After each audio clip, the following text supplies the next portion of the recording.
எல்லாருக்கும் வணக்கம். உங்க கம்பெனில சில வேலைகள் மட்டும் ஏன் எப்பவுமே ஒரு மாதிரி குழப்பமா இருக்கு, ஒரு சரியான ஃப்ளோவே இல்லைன்னு நீங்க எப்பவாவது யோசிச்சிருக்கீங்களா?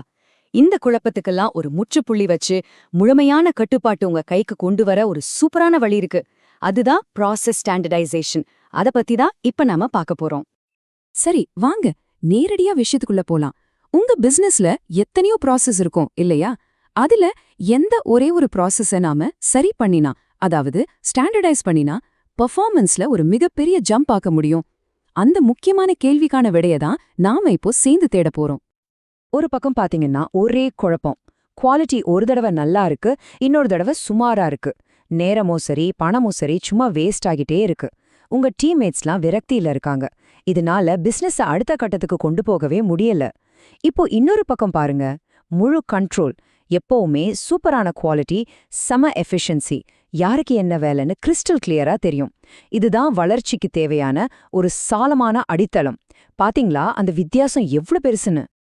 சோ நம்ம முதல்ல கேட்ட அந்த முக்கியமான கேள்வி இருக்கே, அதுக்கு நீங்களே எப்படி பதில் கண்டுபிடிக்க போறீங்கன்னு தான் இப்ப பார்க்க போறோம். சரி, வாங்க ஆரம்பிக்கலாம். நம்மளோட முதல் ஸ்டெப் என்னன்னா, தரப்படுத்துறதுக்கு சரியான ஒரு வேலைய முதல்ல தேர்ந்தெடுக்கணும். அது எங்கிருந்து ஆரம்பிக்கிறது? அதான் இப்போ பார்க்க போறோம். முதல்ல இந்த ப்ராசஸ் ஸ்டாண்டர்டைசேஷன் அப்படின்னா என்னன்னு சிம்பிளா புரிஞ்சுக்கலாம்.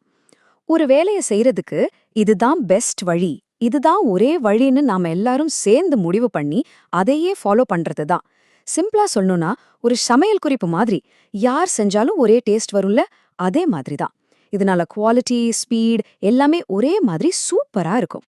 ஓகே, இதுக்கு பேரு தான் ப்ராசஸ் ஐடென்டிஃபிகேஷன் மேட்ரிக்ஸ். இது ஒரு சூப்பரான டூல்.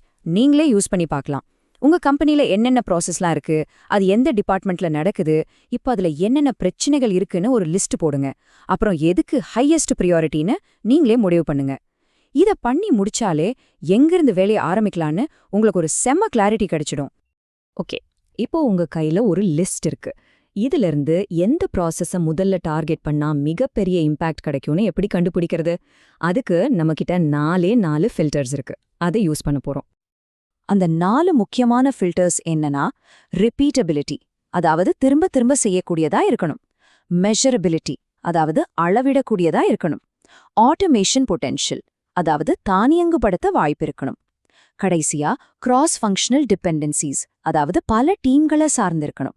வாங்க இது ஒன்னொன்னையும் கொஞ்சம் டீட்டெயிலா பார்க்கலாம். முதல் ஃபில்டர் ரிப்பீட்டபிலிட்டி. நீங்க தேர்ந்தெடுத்த அந்த ப்ராசஸ் அடிக்கடி செய்யப்படுற ஒரு வேலையா, டெய்லியோ இல்ல வாராவாரம் செய்யற வேலையா? அப்படி இருந்தா அதுதான் பெஸ்ட் கேண்டிடேட். ஏன்னா நீங்க பண்ற ஒரு சின்ன இம்ப்ரூவ்மெண்ட் கூட அந்த வேலை திரும்ப திரும்ப நடக்கும்போது ஒரு பெரிய பாசிட்டிவ் இம்பாக்டா உருவாக்கும். ரெண்டாவது ஃபில்டர் மெஷரபிலிட்டி. ரொம்ப சிம்பிள். அந்த வேலையோட பெர்ஃபார்மன்ஸை நம்மால நம்பர்ஸ்ல அளக்க முடியுமா? அதாவது இந்த மாற்றத்துக்கு முன்னாடி எப்படி இருந்துச்சு, இதுக்கு பிறகு எப்படி இருக்குன்னு தெளிவா ஒப்பிட்டு பார்க்க முடியுமா? ஞாபகம் வச்சுக்கோங்க, நம்மால அளக்க முடியாத எதையுமே நம்மால மேம்படுத்தவும் முடியாது. சோ இது ரொம்ப முக்கியம். மூணாவது ஃபில்டர் ஆட்டோமேஷன் பொட்டென்ஷியல். இது கொஞ்சம் ஃபியூச்சரை யோசிக்கிற மாதிரி.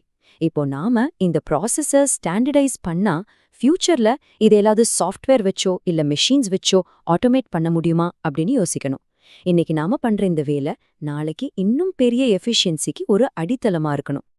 நாலாவது கடைசி ஃபில்டர் கிராஸ் ஃபங்க்ஷனல் டிபெண்டன்சிஸ். அதாவது இந்த ஒரு வேலையை முடிக்க உங்க கம்பெனில இருக்கிற பல டிபார்ட்மெண்ட்ஸ், பல டீம்ஸ் ஒன்னா சேர்ந்து வேலை செய்யணுமா? அப்படி இருந்துச்சுன்னா கண்ணை மூடிட்டு இதை தேர்ந்தெடுக்கலாம். ஏன்னா இதை சரி பண்றது மூலமா டீம்களுக்கு நடுவுல இருக்கிற கம்யூனிகேஷன் கேப், பாட்டில் நெக்ஸ் எல்லாத்தையும் சரி பண்ணி மொத்த கம்பெனியோட ஒத்துழைப்பையும் நீங்க சூப்பரா இம்ப்ரூவ் பண்ணலாம். சூப்பர். எதை ஸ்டாண்டர்டைஸ் பண்ணணும்னு நாம இப்போ முடிவு பண்ணிட்டோம். அடுத்தது என்ன? அது எப்படி செய்யறது? அதுக்கான ஒரு ஆக்ஷன் பிளானை எப்படி உருவாக்குறதுன்னு தான் பார்க்க போறோம். இது ரொம்ப சிம்பிளான ஸ்டெப் பை ஸ்டெப் ப்ராசஸ் தான், பயப்பட வேண்டாம். முதல் படி அந்த ப்ராசஸ அப்படியே பேப்பர்ல கொண்டு வர்றது, அதாவது டாக்குமெண்ட் பண்றது. ஃபர்ஸ்ட் ஒரு ஸ்டாண்டர்ட் ஆபரேட்டிங் ப்ரொசீஜர், அதாவது SOPன்னு சொல்லுவாங்க, அதை எழுதுங்க. யாரு, என்ன, எப்போ, எப்படி செய்யணும்னு அதுல பாயிண்ட் பை பாயிண்ட் இருக்கணும். அப்புறம் ஒரு ஒர்க் ஃப்ளோ சார்ட் இல்லனா ஒரு செக்லிஸ்ட் மாதிரி ரெடி பண்ணுங்க. கடைசியா இந்த வேலைக்கு என்னென்ன டூல்ஸ், சாஃப்ட்வேர்லாம் தேவைப்படும்னு ஒரு லிஸ்ட் போடுங்க. அவ்வளவுதான். ரெண்டாவது படி இம்ப்ளிமெண்டேஷன் பிளான்.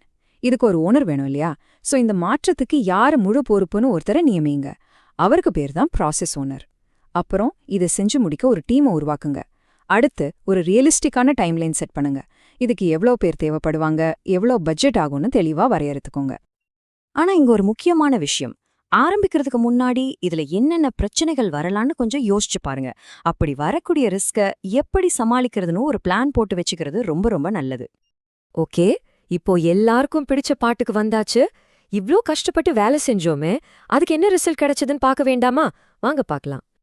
நம்ம எதிர்பார்க்கிற முதல் பலன் எஃபிஷியன்சி, அதாவது செயல்திறன் அதிகமாகணும். வேலைய முடிக்கிற வேகத்தையோ இல்ல அவுட்புட்டையோ ஒரு குறிப்பிட்ட பெர்சன்டேஜ் அதிகரிக்கணும்னு டார்கெட் வைங்க.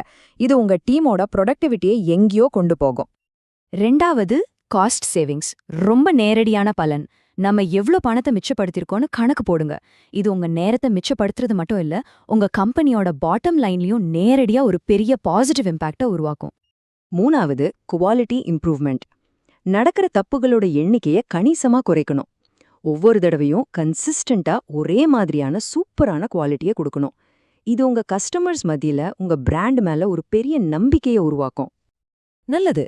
ஆனா இந்த ஸ்டாண்டர்டைசேஷன்ன்றது ஒரு தடவை செஞ்சுட்டு விட்டுற வேலை கிடையாது. இந்த முன்னேற்றத்தை அப்படியே தக்க வைக்க நாம தொடர்ந்து இதை கண்காணிக்கணும். அதுக்கு சில KPIகளை பயன்படுத்துங்க. ரெகுலரா ஆடிட் பண்ணுங்க, ரிவ்யூ பண்ணுங்க.